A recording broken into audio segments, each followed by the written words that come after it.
Welcome everybody to the weekly rundown. We have an exciting show up ahead and we're gonna break down some of the top stories in cannabis this week.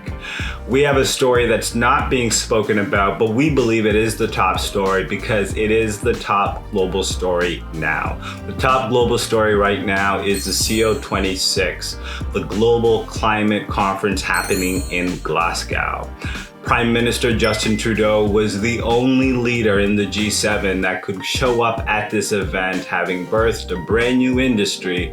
Unfortunately, this new industry has failed in terms of environmental, sustainable practices that could be a global example of how to build a net new industry, but do so with a zero carbon impact to the environment. We're also going to dig into the cannabis stock story. Anybody who owns cannabis stocks today will probably notice your portfolio has suffered quite a bit since the beginning of this year. We're going to dig into some of those reasons why cannabis stocks are underperforming their counterparts or other asset classes in the US. And the last story of the day is what cannabis consumers really want. This is a pressing issue, I think, for every cannabis company, new or old, understanding the consumers and developing products and services that fit those needs. Of course, you want to stick out to the very end. We're going to talk to you about some of the top events upcoming this month in Canada and in the US. And of course, our top jobs of the week. I'm Brian Sekandi, and this is the Weekly Rundown. Before we drive into any stories, I wanted to just take a quick moment and talk a bit about the weekly rundown. So we started the weekly rundown a couple weeks ago, but if you noticed, last week we did not do a weekly rundown. And the reason why is I needed a mental health break. Hadn't taken a vacation since the start of the pandemic. I am the director, editor, producer, writer of this show, and I needed a break. And from that break, I realized that all of us in cannabis are probably going through a level of challenges because of how tough this industry is.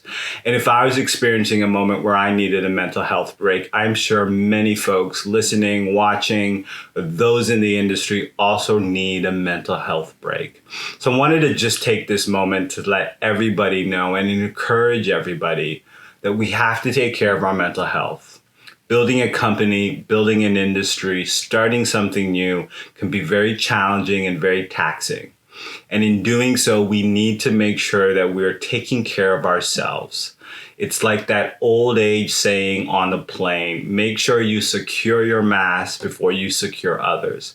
And we have to secure our mental health before we can help others within this industry.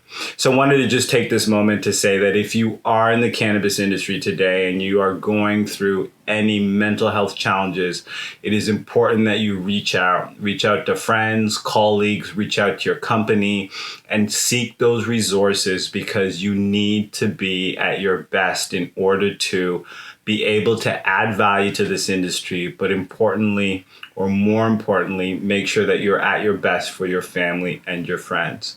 And so if you're struggling for mental health and you happen to reside in Canada, I recommend that you reach out to the Canadian Mental Health Association, camh.ca. If you're in the US, I recommend that you reach out to mentalhealth.gov and look for those resources. In prepping for this segment, I was looking for organizations that specifically help cannabis employees, companies with mental health challenges. I haven't found any particular company yet. If you know of any great companies that do provide that particular support to cannabis-related businesses, please let us know, leave a comment, or reach out directly so we can share that information. Until then, I do recommend to reach out to the two resources that we mentioned. We're gonna put them up on the screen so you guys have them for reference, CAMH in Canada and mentalhealth.gov in the US. Again, I think it's really important that as we build this industry, as we build something new, we take care of our mental health. part of our mental health is we need to end the stigma around mental health. There are many successful people, entrepreneurs, business owners, colleagues of ours that struggle for mental health but live productive lives.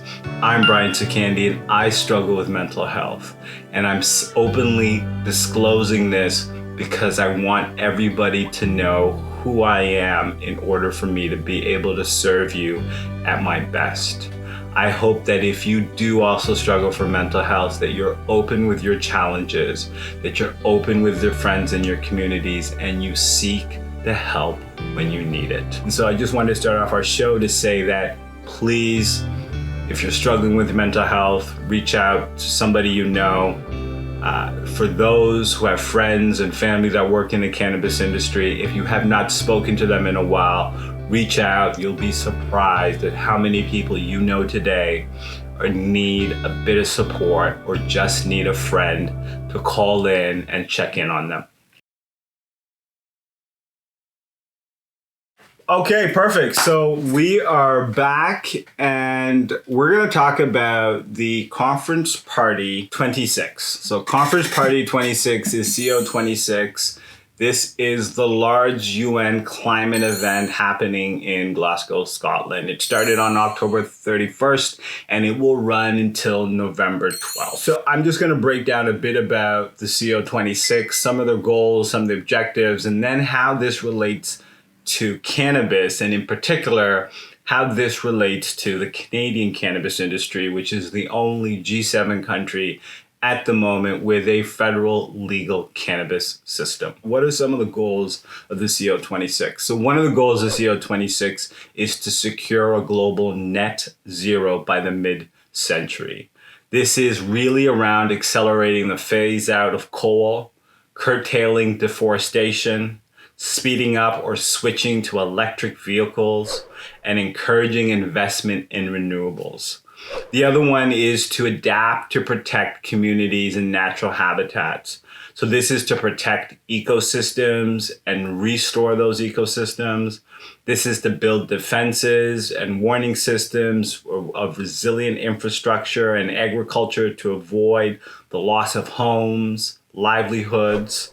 The next is to mobilize finance. And so to deliver the first of its goals, developing countries must make good on the promise on investing $100 billion in climate finance per year by the year 2020, which was last year.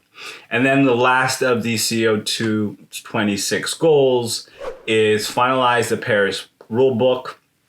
This is around the Paris Agreement, which has been in the news for many, many years, and accelerate action by tackling climate crisis through collaboration between governments, businesses, and civil society. All notable, fantastic goals to help our climate.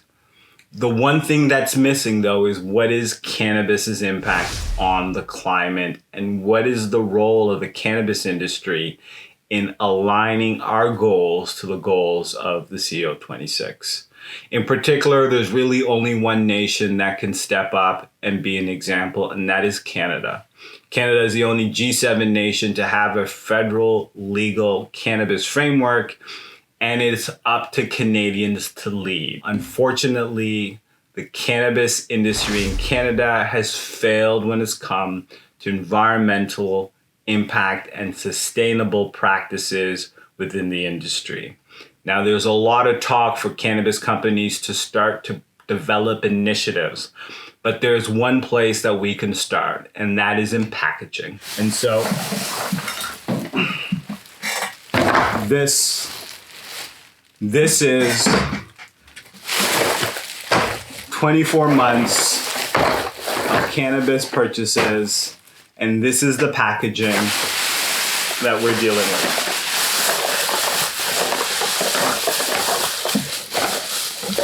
Large plastic containers.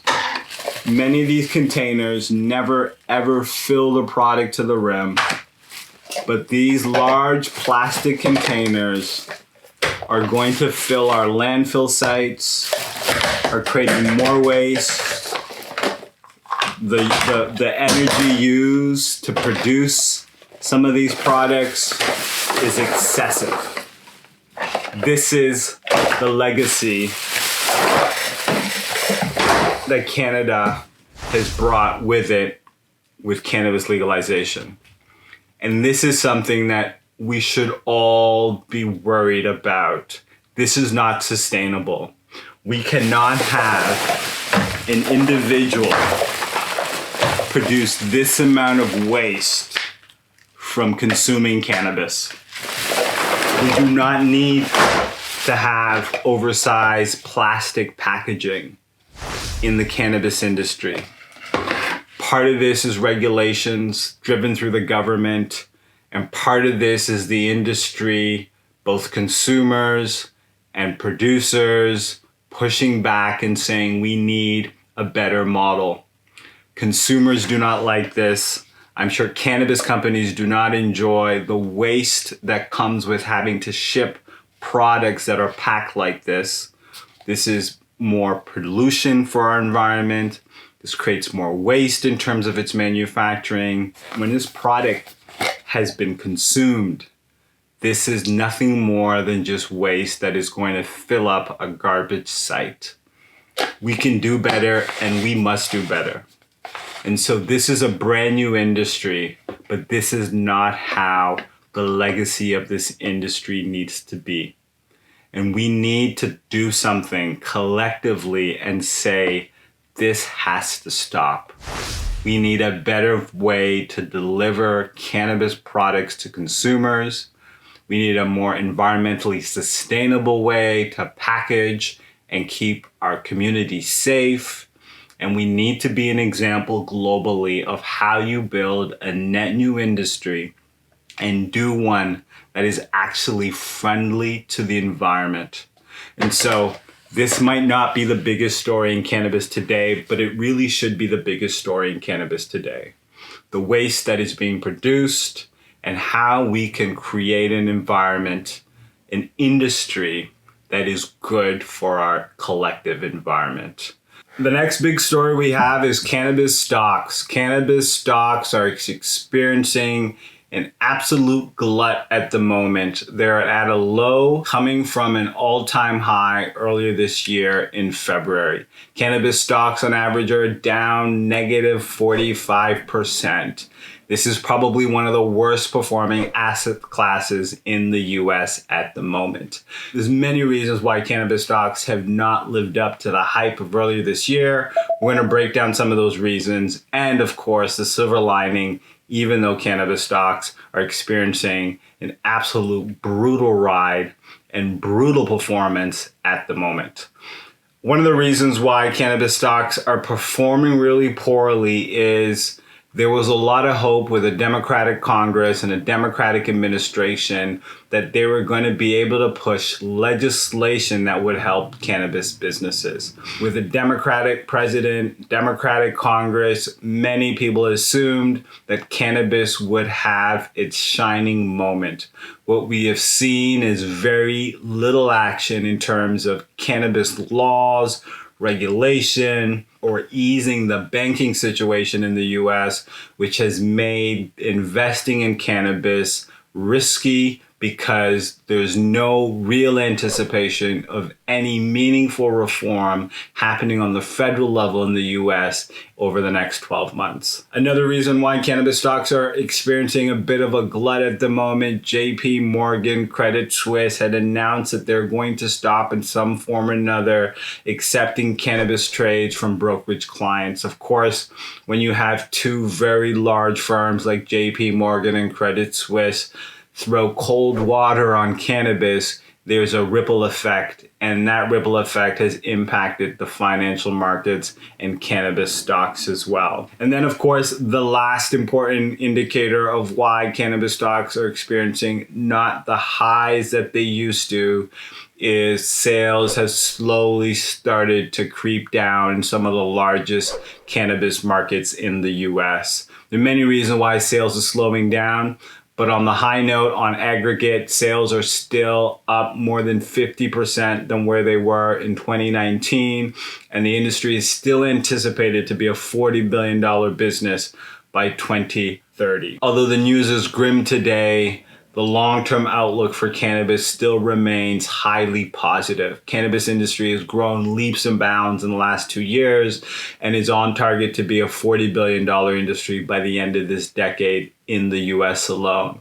We're still super bullish on cannabis, but today and this year is a reminder that you cannot judge this business solely on stock market and stock performance. You must judge it on the people that work in the industry, the innovation that has happened, the progress that's being made, and the consumers that are coming back and voting with their wallet the products and the companies that they believe deserve their rightful place in the cannabis industry. That's the second big story of the week. Stock is down, but people are up. All right, for our last story of the week, we're going to talk about what do consumers want? What do cannabis consumers want? And this is something that I'm challenged with because I'll tell you a bit of a story. When I first got in the cannabis industry 3 years ago and I went to an event, and at the event I met a cannabis industry executive. And when I met this industry executive, she was talking about the plans of the cannabis company she worked with. One of the things that she said very clearly is that her company, which was a large cannabis retail, or is a now large cannabis retailer in Canada, was not looking to target people that looked like me. Was not looking to open stores in neighborhoods that people that looked like me. Her target was we were going after the new consumers. We were going after seniors. We were going to go after women. What we weren't going to do is we weren't going to go after a middle-aged black man like myself. They weren't going to go after anybody in urban centers. They weren't going to go after anybody that was a legacy consumer. It was really shocking to hear cannabis executives say this, but this was in the early days of cannabis, so maybe she was right. Maybe she knew something that I didn't know. 3 years later, I think about that constantly, and what I think about is how limited and how wrong that executive was. And I'll tell you why.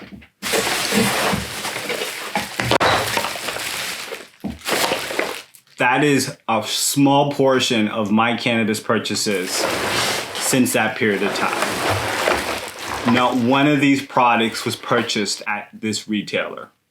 One of those reasons is because they didn't want to put any stores in my neighborhood, and so I couldn't purchase. But even if I came across their stores in a neighborhood, I would rather go and purchase with another store that I knew would appreciate my business. But this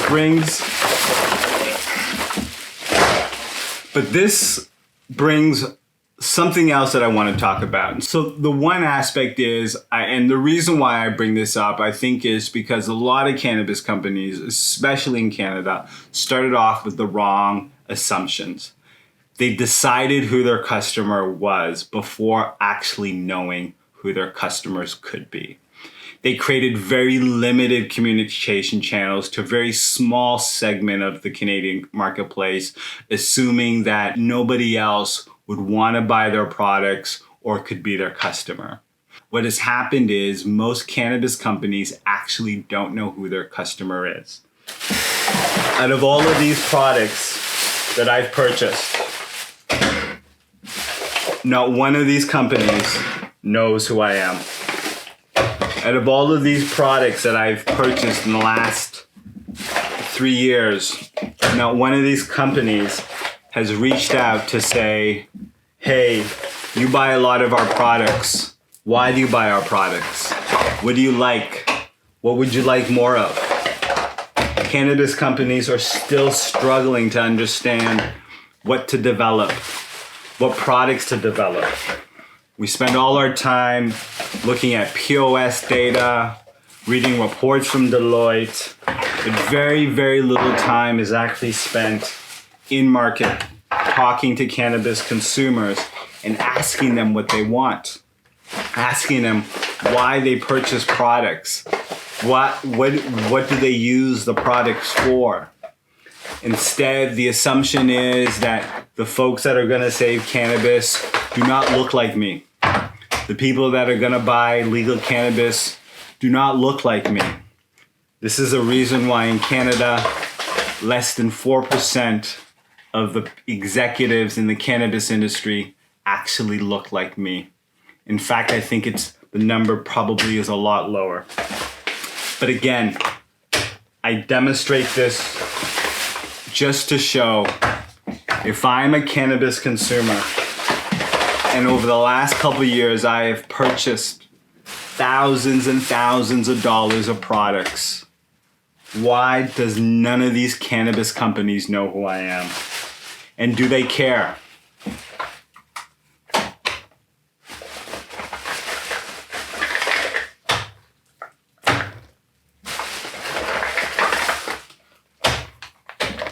And so this is what happens when you have a lack of diversity in cannabis. Consumers get left out. Consumers become marginalized, and products no longer are being made for them. Instead of talking to consumers like myself, cannabis companies have decided, like that woman that I met many years ago in the cannabis industry who said, we're not trying to target consumers like you. We won't put cannabis stores in your neighborhood. We're going after a consumer that does not look like a black male, a black woman, somebody from an urban neighborhood. We're not going after consumers that have purchased in the legacy market. We're not going after consumers that understand the cannabis culture. And the result is cannabis companies still struggle to find consumers like me, to ask consumers like me, what kind of products do I want? What kind of products would I consume? Why do I consume products? Why have I purchased so much products over the last 12 months? And so when we look at some of the big macro stories in cannabis, stocks are underperforming, performance of cannabis companies is extremely poor in the Canadian marketplace, especially some of the large cannabis companies. And when I see this happening, every time I think to myself, the reason why these big cannabis companies are underperforming, many of them don't even know who their consumer is. None of these companies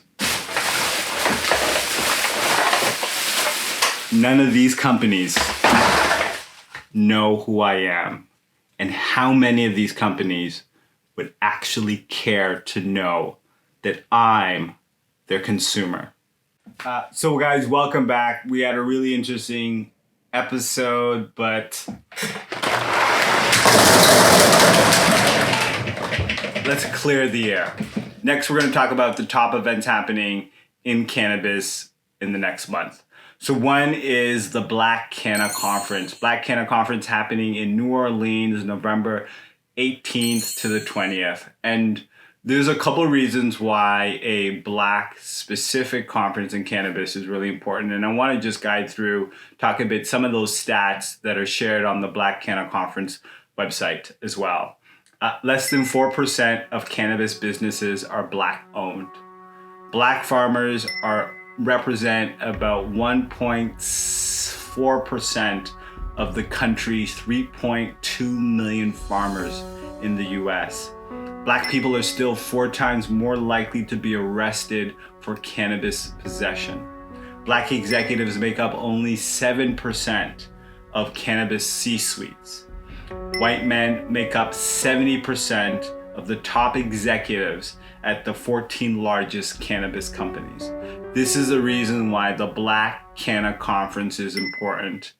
And whether or not you have representation at your cannabis companies, I think every cannabis company should be out there trying to support this event as much as they can, amplify their voice, promote this initiative, send executives to go there to learn, send folks to recruit, and start to realize that it is incumbent in everybody in cannabis to ensure that this is an industry that everybody and anybody has an opportunity to succeed.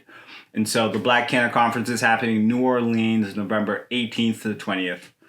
Here in Canada, we have the Lift&Co conference happening at the Toronto Metro Convention Centre, and this is happening on November 18th to the 21st. It's an action-packed couple of days and some really, really interesting events and talks and panels. Excited to check it out. I must say though, the event is sorely lacking in Black representation, Black males, Black females, Indigenous males, and Indigenous females that are speaking, presenting, and doing something at this event. I'm hoping Lift&Co can do better. We should do better. Canada does not have the best track record for inclusivity and representation of Black individuals in cannabis industry.